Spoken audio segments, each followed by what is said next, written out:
આખરે 12 વર્ષે બાવકુભાઈ બોલ્યા। જી હા, માજી કેબિનેટ મંત્રી બાવકુ ઉધાડે બે એવા ચોંકાવનારા નિવેદન આપ્યા કે ફરી હો હા થઈ ગયો છે। એક રાજકારણીના મુખે હંમેશા ભ્રષ્ટાચાર ડામવાની, ખતમ કરવાની, ભ્રષ્ટાચાર નાબૂદ કરવાની વાતો તો આપણે ઘણીવાર સાંભળી હશે, પણ આ વખતે તો આપણા બાવકુભાઈએ ઘસીને સચ્ચાઈ જ ચિપકાવી દીધી અને એક કાર્યક્રમમાં બાવકુ ઉધાડે સાંસદોને ધારાસભ્યો પર એવું કહ્યું કે બધાએ ચકડોળે ચડી ગયા। તેમણે કહ્યું કે રાજકારણમાં રહીને પારદર્શક, પ્રામાણિકતા અને ભ્રષ્ટાચારથી દૂર રહેવું અશક્ય છે। આ હતો પહેલો તમાચો સિસ્ટમ પર। તેમણે તો એટલું સુદ્ધા કહી દીધું કે દેશમાં 543 સાંસદ અને 4220થી વધુ ધારાસભ્યો છે, પણ દીવો લઈને શોધવા જઈએ ને તો પણ અમુક જ ચોખ્ખા લોકો મળે, બાકી બધા ભ્રષ્ટાચારીઓ જ છે। આ વાત એટલે બીજો તમાચો। અને હવે તમે જ કહો કે શિષ્ટાચારની વાતોમાં ભ્રષ્ટાચારની આટલી ખુલીને અને ડંકાની ચોટ પર વાતો કરે, અને એ પણ પૂર્વ કેબિનેટ મંત્રી કરે, તો કુછ તો દાલ મેં કાલા હોગા ના। આમ તો આ વાત કઈ નવી નથી, દરેક ઓટલા પર ચર્ચા તો આ મુદ્દો છે, પણ નવી ત્યારે લાગે જ્યારે કોઈ નેતા તરફથી આવું સાંભળવા મળે। હવે વાત તો થઈ ભ્રષ્ટાચારની। બીજો મુદ્દો છે તેમણે ઉઠાવેલો, જે છે વિદ્યાર્થીનીઓની અસુરક્ષાનો।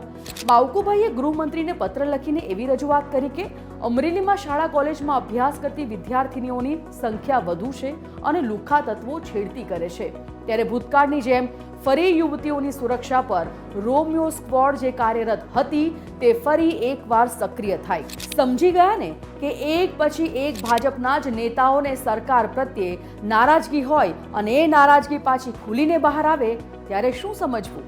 સમજી લેવાનું કે પાણી હવે માથા પરથી ઉપર વહેતું થઈ ગયું છે। એક સે ભલે દો, દો સે ભલે તીન, અને જ્યારે આ ત્રણ એકાએક જ હોલમાં બેઠા હશે, બધા તરફથી ડાયલોગબાજી ચાલતી હશે, એક એક ડાયલોગ પર તાળીઓ વાગતી સંભળાશે, ત્યારે કેવો માહોલ હશે વિચાર્યું છે તમે? અરે ભાઈ, હું કોઈ મૂવી, પિક્ચર કે નાટકની વાત નથી કરી રહી, હું તો તમને આવનાર ગુજરાત વિધાનસભાના ચોમાસુ સત્રમાં જે શક્યતાઓ છે તેની કલ્પના કરાવી રહી છું। માંડીને વાત કરું એ પહેલા થોડું ભૂતકાળમાં જઈએ। એક મંચ હતું જેના પર ત્રણ ચહેરા, એક હાર્દિક પટેલ, બીજા ગોપાલ ઇટાલિયા અને ત્રીજા જિગ્નેશ મેવાણી। આમાં ચોથો ચહેરો અલ્પેશ ઠાકોરને પણ આપણે ન ભૂલી શકીએ। આ બધા એક સાથે સરકાર વિરોધી આંદોલનમાં ક્યાંક ને ક્યાંક એક સૂરમાં હતા। સમાજને ન્યાય માટેની લડત તો બધાએ સાથે શરૂ કરી હતી, પણ સમય જતાં બધા એકબીજાના વિરોધી થઈ ગયા અને ક્યારેય રાજકારણમાં ન જવાની સુફિયાણી વાતો કરતા તમામ અલગ અલગ પક્ષમાં પોતાની જમાવટ કરીને બેસી ગયા। હાર્દિક પટેલ ભાજપમાં, જિગ્નેશ મેવાણી કોંગ્રેસમાં અને હાલમાં જ ધારાસભ્ય પદ માટે શપથ લીધેલા ગોપાલ ઇટાલિયા આમ આદમી પાર્ટીમાં સક્રિય છે।